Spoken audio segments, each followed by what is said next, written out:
बिस्मिल्लाहिर्रहमानिर्रहीम। अस्सलामुअलैकुम everyone.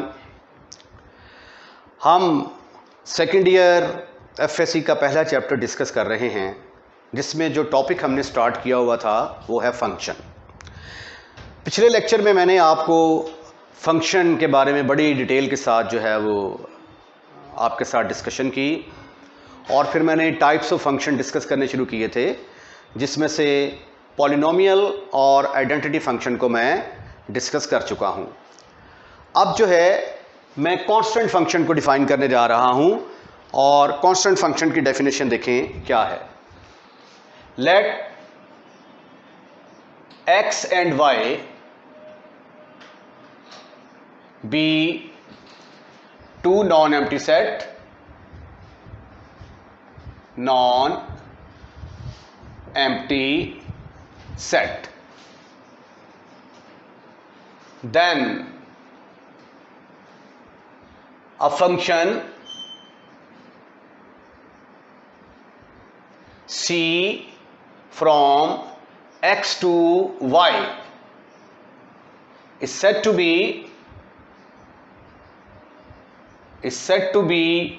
constant function। यानी इसको आप ऐसे लिखेंगे ना, c के अंदर x डालते हैं तो जवाब y का एलिमेंट आ जाएगा। Is said to be constant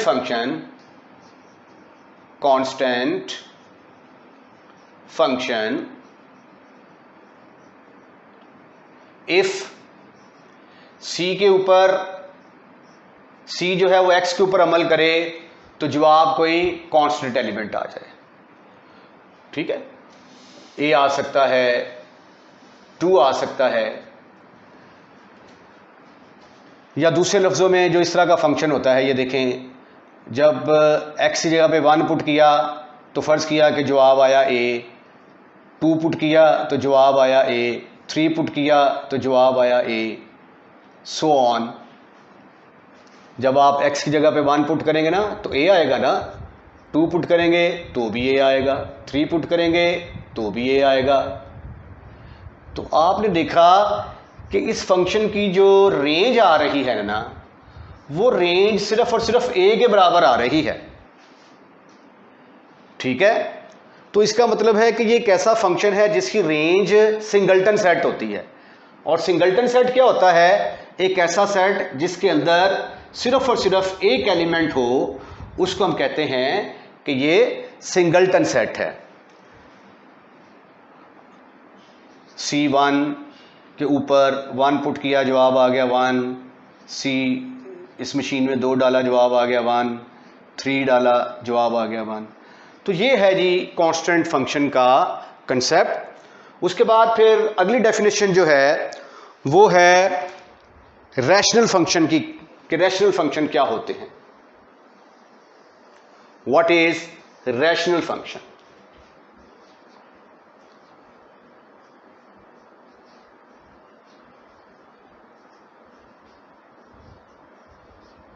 अभी तक जो मैंने डिस्कस किया है, पॉलिनोमियल डिस्कस किया मैंने, आइडेंटिटी फंक्शन डिस्कस किया, कांस्टेंट, रैशनल फंक्शन डिफाइन कर रहा हूं। ये अलजेब्रिक फंक्शंस की टाइप्स हैं सारी। A function Rx is said to be rational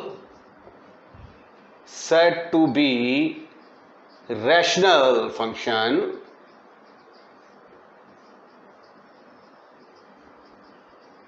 if Rx बराबर हो Px divided by Qx, where Qx 0 के बराबर नहीं होना चाहिए,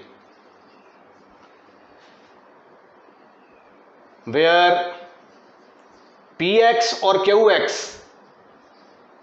ये क्या होंगे? Are polynomial. पॉलिनोमियल क्या है? इसको जो है हम पहले डिफाइन कर चुके हैं। तो ये ऊपर भी पॉलिनोमियल होना चाहिए, नीचे भी पॉलिनोमियल होना चाहिए। For example x² + 1 over x³ + 1। तो इस तरह का जो फंक्शन होगा उसको हम कहते हैं रैशनल फंक्शन। आगे रैशनल फंक्शन की भी दो टाइप्स हैं। रैशनल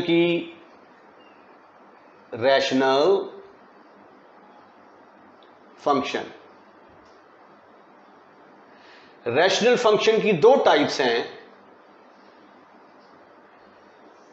एक का नाम है प्रॉपर फ्रैक्शन, प्रॉपर, और एक है इम्प्रॉपर।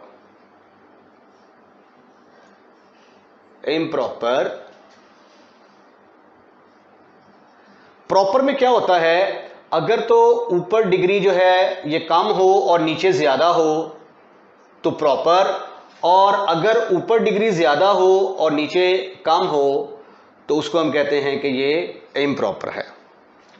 तो ये था आइडिया रैशनल फंक्शन के बारे में। अब इससे अगला टॉपिक जो है वो है ट्रिग्नोमेट्रिक फंक्शंस। और ट्रिग्नोमेट्रिक फंक्शन आप जो है वो फर्स्ट ईयर क्लासेस में डिस्कस कर चुके हैं। उसकी डोमेन क्या है, रेंज क्या है, ठीक है। फिर इन्वर्स ट्रिग्नोमेट्रिक फंक्शन आ जाते हैं, राइट। अब मैं डेफिनेशन डिस्कस करने जा रहा हूं लॉगरिथमिक फंक्शन की और एक्सपोनेंशियल फंक्शन की। अब हम एक्सपोनेंशियल फंक्शन को डिफाइन करते हैं। एक्सपोनेंशियल से मुराद होता है पावर, यानी ऐसी फंक्शन जिसमें जो वेरिएबल है वो पावर के अंदर चला जाए, उनको हम कहते हैं exponential function. A function in which variables occurs in exponent. Exponent का मतलब पावर में, यानी वेरिएबल पावर में चला जाए, तो इस तरह के जो फंक्शन होते हैं उन फंक्शन को हम कहते हैं कि ये एक्सपोनेंशियल फंक्शन है। For example y is equal to e की पावर x, ये देखिए x पावर में चला गया, e की power x, y is equal to 2 की पावर x। तो इस तरह के जो फंक्शंस होते हैं उनको हम कहते हैं कि ये एक्सपोनेंशियल फंक्शन है। एक्सपोनेंशियल फंक्शन के बाद लॉगरिथमिक फंक्शन आ जाता है। लॉगरिथमिक फंक्शन क्या होते हैं, अगर x जो है if x is equal to a की पावर y, देन y ये जो पावर है ना a की, इसी साइड पे आ जाएगी और इसके साथ लॉग लग जाएगा और ये बेस बन जाएगी। तो इसको हम कहते हैं कि अगर x इसके बराबर है तो ये हमारा लॉगरिथमिक फंक्शन है। y is equal to log base e into X, where a should be positive. Base कभी भी नेगेटिव नहीं होनी चाहिए और ना ही ये जो है 1 के बराबर होनी चाहिए, अदरवाइज फिर उसकी वैल्यू एग्जिस्ट नहीं करती। Is called logarithmic function. अब जब हम लॉगरिथमिक फंक्शन को डिफाइन करते हैं तो लॉग को लिखने के दो तरीके हैं, एक है लॉग ऐसे और एक ln। अगर लॉग की बेस 10 हो, अगर लॉग की बेस 10 हो, ये देखें if a is equal to 10, यानी अगर इसकी बेस 10 बन जाए लॉग बेस 10x, तो इसको हम कहते हैं कॉमन लॉग। Common log. और अगर इसकी बेस e जो है बेस e के बराबर आ जाए, इफ बेस a जो है वो e के बराबर आ जाए, that is log base ex। तो अगर बेस लॉग की e होगी तो उसको हम ln के साथ डिनोट करेंगे। अगर लॉग बेस e हो तो उसको ln के साथ डिनोट किया जाता है। जब ln के साथ लिखा होगा अंडरस्टूड है कि इसकी बेस e है। लेकिन अगर इसके अलावा नेचुरल लॉग के अलावा बेस e के अलावा अगर कोई बेस होगी तो वो बेस हमें शो करनी है। तो फिर इसको हम क्या कहेंगे कि ये नेचुरल लॉग है। अब लॉग की हिस्ट्री आपको पता है कि ये लॉग जो है ये हमें इसकी ज़रूरत क्यों पड़ी, इसका भी जवाब ज़रा सुन लें। मसलन ये देखें, जब आप 455 को मैं कहता हूँ मल्टीप्लाई करो 760 के साथ, तो बड़े आराम के साथ आप इसको मल्टीप्लाई कर लेंगे, ठीक है। लेकिन अगर मैं आपको ये कहूँ 1.734 की पावर 1/2 को मल्टीप्लाई करो 2.75 की पावर 3/2 के साथ, तो आप मल्टीप्लाई नहीं कर सकते, ठीक है। इसी तरह अगर 2, 3, 4 की पावर 1/2 है और 3.1745 की पावर 5/2 है, मैं कहता हूँ इसको डिवाइड करो, तो आप डिवाइड नहीं कर सकते। तो इस तरह के जो मुश्किल किस्म की मल्टीप्लिकेशन और मुश्किल किस्म की जो डिवीजन थी, उसके लिए जो है ये लॉग जो है उसको हमने डिफाइन किया। अगर आपने लॉग का चैप्टर पढ़ा हुआ है मैट्रिक में, तो वहाँ पे याद होगा कि हम इसको y के बराबर रख के फिर लॉग की प्रॉपर्टीज़ लगा के इनको अलग-अलग करके फिर एक टेबल दिया होता था, तो वहाँ से कैलकुलेट करके तो सिंप्लीफाई करके इसकी कीमत निकाला करते थे। तो लॉग जो है ना, ये जो कॉम्प्लिकेटेड किस्म की, जो डिफ़िकल्ट किस्म की जो कैलकुलेशन होती है, उसको आसान बनाने में मदद देता है। लेकिन अब चूँकि कैलकुलेटर्स वगैरह आ गए हैं, बड़े हाईली जो है ना कैलकुलेटर्स आ गए हैं, तो वो कैलकुलेटर आने की वजह से जो है ना इसकी अहमियत जो है ये लॉग की कम हो गई है, लेकिन लॉग की जो प्रॉपर्टीज़ हैं उनकी अहमियत अभी तक कम नहीं हुई। तो एक मैं लेक्चर आपको खुसूसी दूंगा जिसके अंदर लॉग की प्रॉपर्टीज़ के बारे में हम डिस्कस करेंगे। अच्छा जी, ये तो था लॉग के बारे में। अब जो है अगली डेफिनेशन आती है एक्सप्लिसिट फंक्शन की। If y is easily expressed in terms of independent variable x। क्या मतलब है इसका? अगर y वाली रकम एक तरफ की जाए और x वाली सारी रकमें, x को कहते हैं ना इंडिपेंडेंट वेरिएबल, तो y एक तरफ और इंडिपेंडेंट वेरिएबल x वाली रकमें सारी एक तरफ चली जाएं, तो उस तरह का जो फंक्शन होता है उसको कहते हैं एक्सप्लिसिट फंक्शन। ठीक है, अलग अलग। इम्प्लिसिट फंक्शन मिक्सअप हो जाता है इसके अंदर। इसके अंदर x और y इस तरह गुडमुड हुए होते हैं कि y को अलग करना मुमकिन नहीं होता। If x and y are so mixed up and y can not be expressed in terms of independent variable x, यानी y को एक तरफ करना मुमकिन ना हो, तो उस तरह के फंक्शन को हम कहते हैं कि ये इम्प्लिसिट फंक्शन है। फॉर एग्जाम्पल ये देखें, x square xy plus y square, यहां से y को अलग करना मुश्किल है, नामुमकिन है। ये देखें, पहचान क्या है? अगर तो आपको y के साथ y की कोई और पावर नजर आ रही होगी तो इसका मतलब है कि वो इम्प्लिसिट फंक्शन होगा। इसके अंदर y स्क्वायर भी है, y भी है, इम्प्लिसिट फंक्शन होगा। इम्प्लिसिट फंक्शन को लिखेंगे हम किस तरीके से? Function of X Y is equal to 0, यानी इसके अंदर x और y वाली मिक्स रकमें होंगी। जब हम लिखते हैं ना, इसको लिखते हैं ना y is equal to F of X, क्योंकि y एक तरफ और x एक तरफ लिखना मुमकिन है, तो इधर सिर्फ क्या आएंगी? x वाली रकमें आएंगी। और f ऑफ एक्स वाई का मतलब क्या है कि इसके अंदर x वाली रकमें भी आएंगी और y वाली रकमें भी आएंगी, आपस में गुडमुड हुई होंगी। ठीक है जी। इसके अलावा अभी कुछ डेफिनेशंस और बाकी हैं, जिसके अंदर इवन फंक्शन आएगा, ऑड फंक्शन आएगा, ठीक है, और पैरामीट्रिक फंक्शंस वगैरह आएंगे, हाइपरबोलिक फंक्शंस वगैरह आएंगे। ये जब मैं एक्सरसाइज के क्वेश्चंस करवाऊंगा तो क्वेश्चंस के साथ साथ मैं ये डेफिनेशंस भी डिस्कस करूंगा। अब मैं आपको एक्सरसाइज 1.1 की तरफ लेके जा रहा हूं, जिसका बड़ी शिद्दत से आप इंतज़ार कर रहे हैं। काफ़ी सारे मैसेजेस भी मुझे आए कि सर 1.1 कब स्टार्ट करनी है। So therefore gentleman, today we are going to start exercise 1.1। Exercise 1.1, question number 1, A part है, बी पार्ट है। बी पार्ट आप खुद ट्राई कीजिएगा। एफ ऑफ एक्स बराबर है एक्स स्क्वायर माइनस एक्स। अब आपने क्या करना है? एफ ऑफ -2 निकालना है, एफ ऑफ 0 निकालना है, एफ ऑफ एक्स -1 और F of x square plus 4 निकालना है। वेरी सिंपल, वेरी इजी, बहुत आसान है। ये देखें, एफ ऑफ एक्स आपके पास है एक्स स्क्वायर माइनस एक्स। अब पहला पार्ट क्या है? पहला पार्ट है एफ ऑफ -2 निकालना है हमने, इसका नाम रखते हैं नंबर 1। अब ये देखें, x की जगह पे यहां पे क्या है? -2, तो x की जगह कौन ले रहा है? -2, तो इधर भी आप x की जगह पे क्या पुट कर देंगे? -2। Put x is equal to -2 in 1। Answer क्या आ गया? इधर अगर आपने x की जगह -2 पुट किया है तो इधर भी जहां जहां पे आपको x नजर आए -2 पुट कर दो।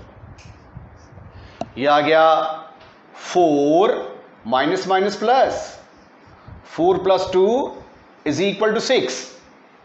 ये था इसका पहला पार्ट, सो सिंपल।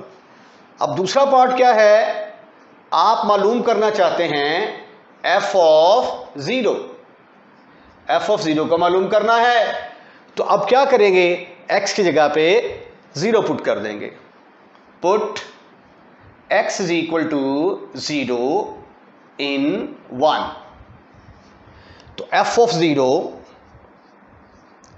किसके बराबर आ गया, 0 का स्क्वायर माइनस 0। 0 का स्क्वायर किसके बराबर होता है, 0 के बराबर, और 0 - 0 आंसर इज 0। ये था इसका सेकंड पार्ट। अब हम इसके थर्ड पार्ट की तरफ चलते हैं, इंटरेस्टिंग वन।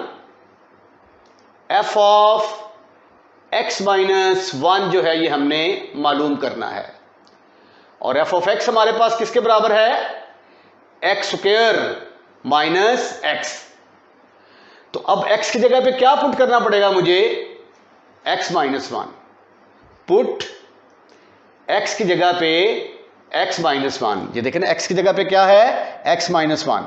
तो x की जगह पे अगर इधर मैंने x - 1 पुट किया है तो राइट हैंड साइड में भी मुझे x - 1 पुट करना पड़ेगा। x - 1 का स्क्वायर, x - 1, यहां से x - 1 कॉमन आता है, ब्रैकेट के अंदर आ जाएगा x - 1 -1।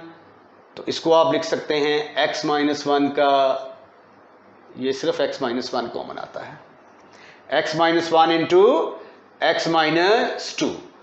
तो ये आपका आंसर निकल आया। अगर आप इसको मजीद सिंप्लीफाई करना चाहें तो इसको लिख सकते हैं आप x² - 3x + 2। तो हो सकता है बुक में ये आंसर दिया हो या ये, दोनों ही ठीक हैं। अब हम इसका चौथा पार्ट डिस्कस करते हैं। फोर्थ पार्ट है इसका f ऑफ x² + 4 कैलकुलेट करना है। अब हमें x की जगह पे क्या दिया गया है, x² + 4। ये तो हमें गिवन है, रिप्लेस कर दें आप x को किसके साथ, x² + 4 के साथ। तो इधर मैंने अगर x की जगह पे x² + 4 पुट किया है तो इधर भी मुझे x की जगह पे x² + 4 पुट करना पड़ेगा, -x² + 4। Now you can see x² + 4 यहां से कॉमन है, ब्रैकेट के अंदर x² + 4 -1 आ गया जी। ओके। तो ये था एक्सरसाइज 1.1 का क्वेश्चन नंबर 1, और अब हम डिस्कस करने जा रहे हैं क्वेश्चन नंबर 2। x² + 4, इसका एक स्टेप और कर लें, 4 में से 1 को माइनस किया तो x² + 3 आ जाएगा। अब हम करते हैं क्वेश्चन नंबर 2। क्वेश्चन नंबर 2 है, हमने f of a + h minus f of a over h की वैल्यू फाइंड आउट करनी है। हमारे पास f ऑफ x की कीमत गिवन है। अब f ऑफ x की मदद से हम f ऑफ a निकालेंगे और f ऑफ a + h निकालेंगे। उनकी कीमतें फिर इसके अंदर पुट करके सिंप्लीफाई कर लेंगे, हमारा आंसर आ जाएगा। कोई रॉकेट साइंस नहीं है, बिल्कुल इजी क्वेश्चन है। ये देखिए ज़रा, f ऑफ a चाहिए, x की जगह पे a पुट कर दिया, इधर भी x की जगह पे a पुट कर दिया। फिर आपको f ऑफ a चाहिए a + h, तो x की जगह पे a + h पुट कर दिया। इधर भी क्या आएगा, 6 इंटू x की जगह पे a + h -9। अब हमने निकालनी थी value f of a + h minus f of a over h की वैल्यू निकालनी थी। इसके अंदर वैल्यूज पुट कर दी। f ऑफ a + h की क्या निकाली है, 6 इंटू a + h -9 और एफ ऑफ ए की जगह पे क्या आ गया 6a -9 डिवाइडेड बाई h। करें सिंप्लीफाई इसको, ब्रैकेट्स खोलूंगा मैं तो 6a आएगा plus 6h -9 -6a minus minus plus 9 over h। ये 6a के साथ कैंसिल हो चुका, 9 से कैंसिल हो गया तो 6h ओवर h, तो कटने के बाद आंसर किसके बराबर आ गया 6 के इक्वल। ये था इसका फर्स्ट पार्ट। अब सेकंड पार्ट है इसका, second part f of x is equal to sine x है जी। f of x is equal to sine of x। आप ऐसा करें, put x is equal to a in 1, x जगह पे a पुट किया तो f ऑफ a आ गया, इधर साइन ऑफ a आ गया। ओके, नाउ पुट, हमें क्या चाहिए a plus h, x is equal to a plus h in 1, तो f of a plus h की कीमत आ गई। क्या वैल्यू आई इसकी, sine of a plus h. दोनों वैल्यूज निकल आई आपके पास, f of a plus h. अब इसको हम कहां पुट करेंगे, इसके अंदर। Now f of a plus h minus f of a over h will be equal to sin of a plus h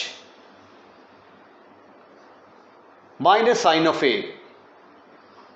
over h आ गया। यहां तक भी आंसर ठीक है, लेकिन अगर आप इसको मजीद सिंप्लीफाई करना चाहें तो एक ट्रिग्नोमेट्री में फार्मूला पढ़ा होगा, using sine of p minus sine of q। याददाश्त वापस आई, नहीं आई तो देखें, 2 cos of p plus q, पहले दोनों एंगल ऐड हो जाएंगे, cos आएगा साथ, फिर साइन के साथ दोनों एंगल माइनस हो जाएंगे।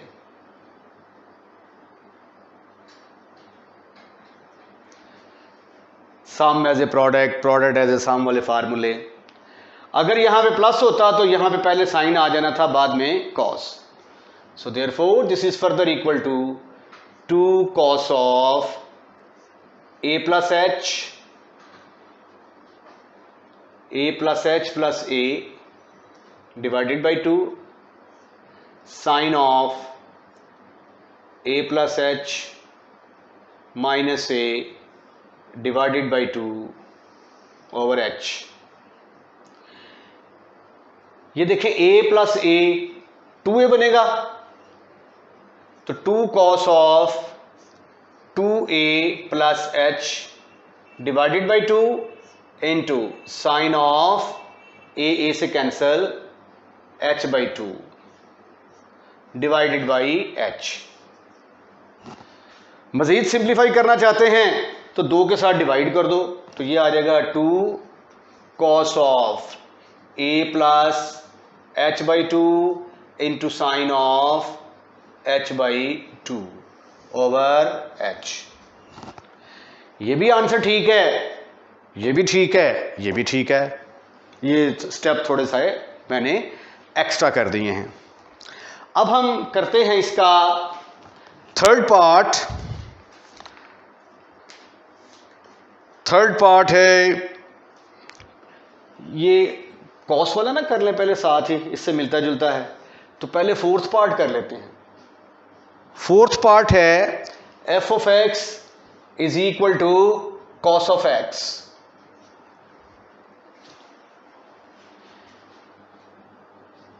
Put x is equal to a, तो f ऑफ a बराबर आ गया cos of a। Put x is equal to a plus h इकट्ठा ही लिख दें इन वन।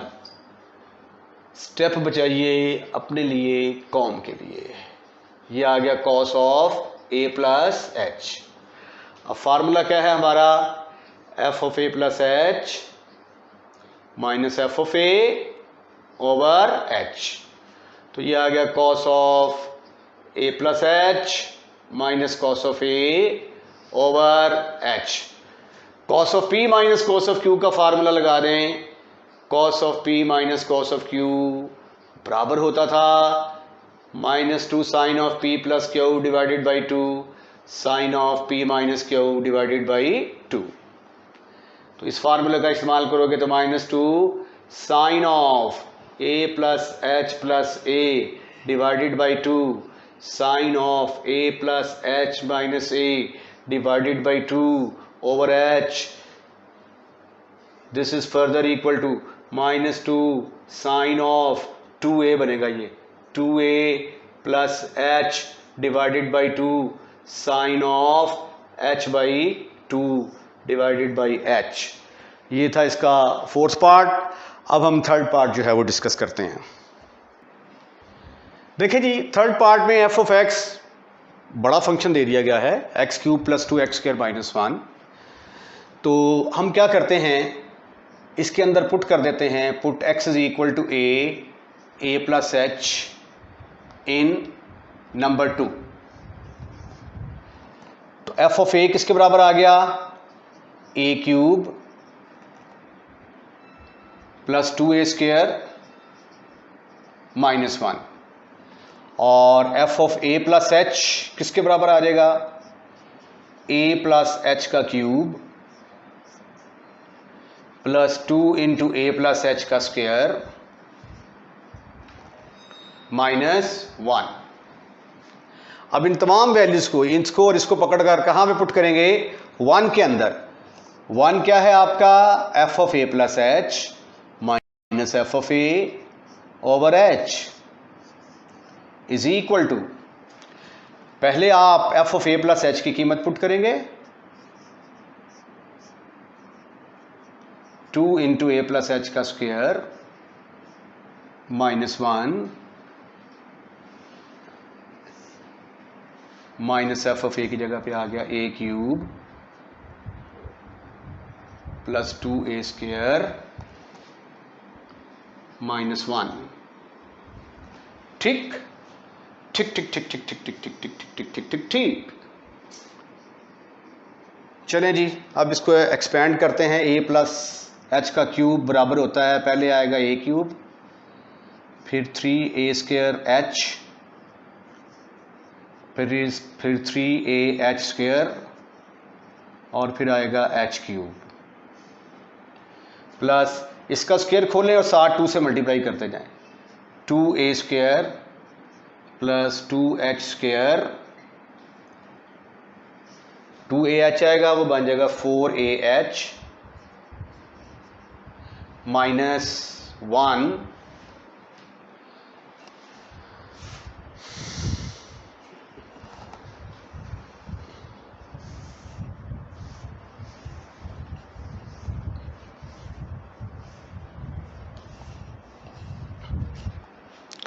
-1। इसको तो मैंने कर लिया सिंप्लीफाई,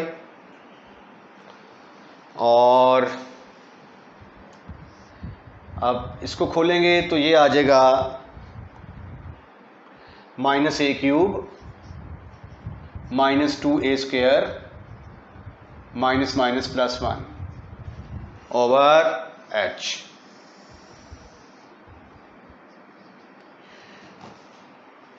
लो जी sweetie and cutie boys, a cube के साथ कैंसिल हो गया, ख़त्म, फिनिश, खल्लास। 2a² जो है ये भी गया इसके साथ, और +1 और -1 के साथ चला गया। बाकी आपके पास क्या बचता है, एक तो बच गया 3a² plus 3a² plus h³ plus 2h square plus 4ah divided by h। Total रकमें थी 1 2 3 4 5 6 7 8 9 10 11। 11 में से मैंने कितनी काटी हैं? 1 2 3 4 5 और 6, तो बाकी 5 होनी चाहिए। 1 2 3 4 5 पूरी हैं जी। अब मुझे तो h कॉमन नज़र आ रहा है ऊपर से, तो ब्रैकेट के अंदर आ गया 3a square plus 3ah plus h square plus 2h plus 4a divided by h। ये h के साथ कैंसिल हो जाएगा और आपका आंसर किसके बराबर आ गया?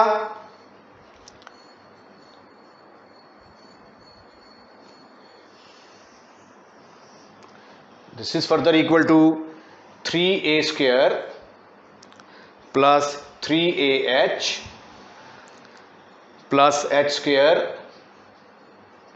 Plus 2h